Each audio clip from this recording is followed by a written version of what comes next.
Epstein विवाद पर हरदीप पुरी का बड़ा खुलासा, बताया ईमेल में क्यों लिखा था हैव फन। केंद्रीय मंत्री हरदीप सिंह पुरी ने कहा कि एपस्टीन से मुलाकात के वक्त उन्हें उसके इतिहास की जानकारी नहीं थी। पुरी ने कहा कि मैं न तो कभी उसके आइलैंड पर गया और न ही वह कभी मेरे घर आया, वह कोई निजी मित्र नहीं था। केंद्रीय मंत्री पुरी ने बताया कि एपस्टीन से उनकी मुलाकातें उस वक्त हुई थी जब वह ICM के महासचिव थे।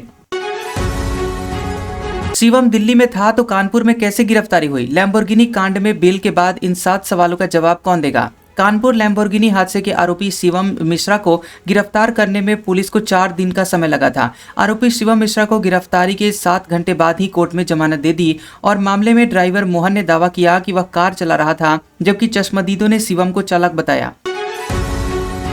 अजीत पवार के जाने के बाद होने वाला एनसीपी का विलय अटका। सुप्रिया सुले के बयान के मायने समझिए। महाराष्ट्र में शरद पवार और अजीत पवार के एनसीपी के विलय की तारीख 12 फरवरी तय हुई थी, लेकिन अब ऐसा संभव नहीं है। अजीत पवार के निधन के बाद उनकी पत्नी सुनेत्रा पवार को उप मुख्यमंत्री पद की शपथ दिलाई गई है। रोहित पवार ने अजीत पवार के विमान हादसे को साजिश करार देते हुए CBI और विदेशी एजेंसियों से जाँच की मांग की है।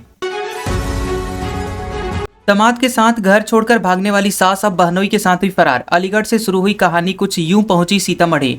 सपना ने पिछले साल अप्रैल में अपने दामाद राहुल के साथ रहने के लिए घर छोड़कर बिहार के सीतामढ़ी का रुख किया था। राहुल ने आरोप लगाया है कि सपना 6 फरवरी को अपने बहनोई के साथ करीब 2 लाख रुपए और जेवरात लेकर फरार हो गई। पुलिस ने सपना की पहचान की है और मामले की जाँच शुरू कर दी है, लेकिन अभी तक कोई मामला दर्ज नहीं हुआ है। क्या राहुल गांधी की फिर जाएगी लोकसभा सदस्यता। बीजेपी सांसद ने घेरने के लिए भेज दी चिट्ठी। राहुल गांधी के खिलाफ बीजेपी सांसद ने लोकसभा सदस्यता समाप्ति की मांग करते हुए जांच समिति गठित करने को कहा है। बीजेपी सांसद ने राहुल गांधी पर संसद में अनैतिक आचरण और देश की एकता व अखंडता को नुकसान पहुंचाने का आरोप लगाया है। राहुल गांधी के नरवणे की अप्रकाशित किताब का हवाला देने को सेना की छवि को नुकसान पहुंचाने का प्रयास बताया गया है। शफीकुर रहमान प्रतिबंध से प्रधानमंत्री पद की रेस तक, बांग्लादेश का इस्लामिक चेहरा, विवाद भी साथ। बांग्लादेश में डॉक्टर से नेता बने शफीकुर रहमान ने 2040 तक $2 ट्रिलियन GDP का सपना दिखाया है। प्रतिबंध, जेल और आंदोलन के बाद सत्ता की दौड़ में वो आगे चल रहे हैं। चुनाव से पहले उनकी पार्टी सर्वे में जमात इस्लामी BNP को कड़ी टक्कर देती दिख रही है। अचानक धंसी सड़क, चंद सेकंडों में खुल गया पाताल का दरवाजा। चीन से सामने आया खौफनाक वीडियो। शंघाई में मेट्रो निर्माण के दौरान अचानक एक बड़ा सिंक होल खुलने से सड़क का बड़ा हिस्सा धंस गया था। यह हादसा जियानमिन मेट्रो लाइन के क्यूक्सीन रोड स्टेशन के निर्माण स्थल पर भूमिगत जल रिसाव के कारण हुआ था। सड़क के धंसने का वीडियो सोशल मीडिया पर वायरल हो गया है, जिसमें लोग खुद को सुरक्षित दूरी पर ले जाकर। कानपुर लैम्बोर्गिनी कांड, आरोपी शिवम मिश्रा की गिरफ्तारी में लग गए 4 दिन, चंद घंटों में ही मिल गई जमानत।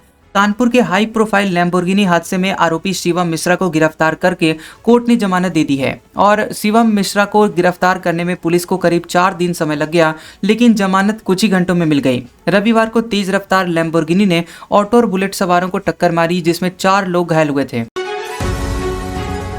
न बेल देंगे न ही नोटिस जारी करेंगे, ये छोटा अपराध नहीं है। शराब घोटाला मामले में सुप्रीम कोर्ट से के राजशेखर रेड्डी को झटका। सुप्रीम कोर्ट ने 3200 करोड़ रुपए के आंध्र प्रदेश शराब घोटाले के मुख्य आरोपी के राजशेखर रेड्डी की जमानत याचिका खारिज कर दी है। मुख्य न्यायाधीश सूर्यकांत ने कहा कि ये घोटाला नौकरशाहों और राजनीतिक नेताओं के आपराधिक गठजोड़ के बिना संभव नहीं है। वहीं अदालत ने साफ किया है कि इस मामले में जमानत पर विचार करने का कोई आधार नहीं है और कोई नोटिस भी जारी नहीं किया गया है। राहुल ने अपनी बदनामी करवाई, एपस्टीन फाइल्स वाले आरोपों पर हरदीप पुरी का वार। NDTV के साथ इंटरव्यू में हरदीप पुरी ने एपस्टीन से हुई अपनी मुलाकातों को असहज बताया। इस दौरान उन्होंने कहा कि 2 मीटिंग किसी के साथ होने से कोई गलती नहीं होती, तब मैं सरकार का हिस्सा भी नहीं था। हरदीप पुरी ने कहा कि राहुल गांधी ने सदन को गुमराह किया और बिना आधार के गंभीर आरोप लगाए हैं। पाकिस्तान में हैवानियत, 13 साल की ईसाई बच्ची को इस्लाम कबूल करवाया, शादी की, बिलख रहे माँ बाप। पाकिस्तान के साहिवाल में 13 वर्षीय ईसाई लड़की 27 मरियम का अपहरण कर जबरन धर्म परिवर्तन कराया गया और शादी करवाई गई। पीड़ित परिवार ने पुलिस में शिकायत दर्ज करवाई, लेकिन लड़की की बरामदगी के लिए कोई ठोस प्रयास नहीं किए गए। आरोपी ने दावा किया कि 27 ने इस्लाम स्वीकार कर लिया है और शादी कर ली है, जबकि परिवार को इसकी जानकारी नहीं दी गई है। भारत की सबसे बड़ी रक्षा डील को डीएसी की मंजूरी, खरीदे जाएंगे 114 राफेल जेट और 6 P-8I एयरक्राफ्ट। भारत की डीएसी ने 114 राफेल लड़ाकू विमान और 6 P-8I पोसीडॉन समुद्री निगरानी विमान खरीद को मंजूरी दी है। राफेल विमान वायुसेना को मजबूत करेंगे और भारतीय वायुसेना के पास वर्तमान में लगभग 30 स्क्वाड्रन हैं, जबकि जरूरत 42 स्क्वाड्रन की है। राहुल गांधी के खिलाफ विशेषाधिकार हनन का नोटिस नहीं देगी भाजपा, जान लीजिए फिर कैसे जा सकती है राहुल गांधी की सदस्यता। लोकसभा में राहुल गांधी के भाषण को लेकर विशेषाधिकार हनन का नोटिस नहीं दिया जाएगा, लेकिन विवाद जारी है। बीजेपी के चीफ व्हिप संजय जायसवाल ने राहुल गांधी के भाषण से आपत्तिजनक अंश हटाने पर औपचारिक नोटिस जारी किया है। लोकसभा सचिवालय ने राहुल गांधी के भाषण के कुछ हिस्से रिकॉर्ड से हटा दिए थे, पर बीजेपी को ये अपर्याप्त लगा। एक्स पोस्ट फैक्टो मंजूरी केस, सुप्रीम कोर्ट की फटकार के बाद जयराम रमेश ने वापस ली रीट याचिका। जान लीजिए अदालत ने क्या कहा। सुप्रीम कोर्ट ने जयराम रमेश की एक्स पोस्ट फैक्टो पर्यावरण मंजूरी पर याचिका को रीट याचिका मानने से इनकार किया है। अदालत ने स्पष्ट किया है कि पहले दिए गए फैसले की समीक्षा के लिए पुनर्विचार याचिका ही सही कानूनी माध्यम है। सीजेआई सूर्यकांत ने कहा कि गलत तरीके से कोर्ट के फैसले को चुनौती देने पर भारी जुर्माना लगाया जा सकता है। किम जोंग उन के बाद बेटी संभालेगी नॉर्थ कोरिया की कमान, दुश्मन देश को मिल गया बड़ा सुराग। नॉर्थ कोरिया के supreme leader Kim Jong Un ने अपनी बेटी जू आई को ही भविष्य में गद्दी देने का मन बना लिया है। साउथ कोरिया की खुफिया एजेंसी ने सरकारी कार्यक्रमों में जू आई की बढ़ती हुई उपस्थिति के आधार पर यह जानकारी दी है। जू आई को सत्तारूढ़ पार्टी में दूसरे सबसे महत्वपूर्ण पद सेंट्रल कमेटी की फर्स्ट सेक्रेटरी बनाए जाने की संभावना है। धर्म बदलने या शादी करने के बाद किसी की जाति नहीं बदल जाती, जान लीजिए इलाहाबाद हाईकोर्ट ने ऐसा क्यों कहा। इलाहाबाद हाईकोर्ट ने स्पष्ट किया है कि धर्म परिवर्तन या इंटर कास्ट शादी से किसी व्यक्ति की जन्मजात जाति खत्म नहीं होती। अपीलकर्ता दिनेश और अन्य 8 लोगों की याचिका खारिज करते हुए कोर्ट ने SC/ST एक्ट की क्रिमिनल अपील को नहीं माना। कोर्ट ने कहा कि विवाह के बावजूद महिला अपनी मूल जाति नहीं खोती और SC/ST पहचान बनी रहती है। बांग्लादेश चुनाव में धर्म और धन का खुला खेल, जमात दे रहा जन्नत और 15,000 टका का लालच, NDTV के हाथ लगा सबूत। बांग्लादेश के आम चुनाव में अवामी लीग पर बैन लगने के बाद प्रमुख मुकाबला BNP और जमात इस्लामी के बीच है। जमात इस्लामी ने मतदाताओं को इस्लाम को जिताने, जन्नत जाने और 15,000 टका देने का लालच दिया है। पर्चों में मतदाताओं को वोट के बाद फोटो खींचकर सबूत के रूप में दिखाने को कहा गया है। PM की पावर घटेगी, टर्म भी अधिकतम 2, समझ लीजिए बांग्लादेश के जनमत संग्रह में क्या क्या है सवाल। बांग्लादेश में आम चुनाव के साथ साथ जुलाई चार्टर पर जनमत संग्रह भी हो रहा है।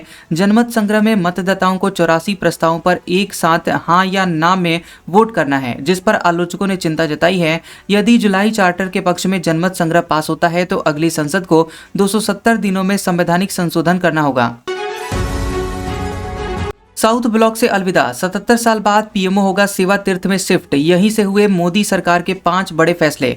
आजादी के बाद पहली बार प्रधानमंत्री कार्यालय साउथ ब्लॉक छोड़कर नई इमारत सेवा तीर्थ में स्थानांतरित हो रहा है। प्रधानमंत्री नरेंद्र मोदी ने साउथ ब्लॉक से नोटबंदी कर काले धन और नकली नोटों पर प्रभावी कार्रवाई की थी। साउथ ब्लॉक से सर्जिकल स्ट्राइक और बालाकोट एयर स्ट्राइक जैसे अहम सैन्य ऑपरेशनों की निगरानी और मंजूरी दी गई थी।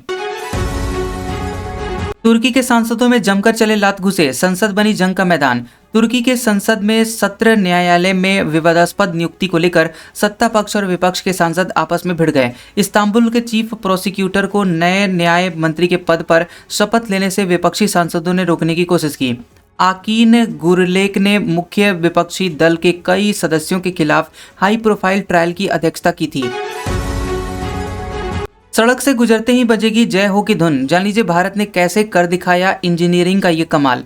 मुंबई तटीय सड़क पर देश की पहली म्यूजिकल रोड का उद्घाटन महाराष्ट्र के मुख्यमंत्री देवेंद्र फडणवीस ने किया है। सड़क पर बने विशेष खांचों से 70-80 किलोमीटर प्रति घंटे की गति पर ऑस्कर विजेता गीत जय हो की धुन उत्पन्न होगी। ये म्यूजिकल रोड जापान, हंगरी, दक्षिण कोरिया और UAE के बाद विश्व में 5वीं और भारत की पहली है।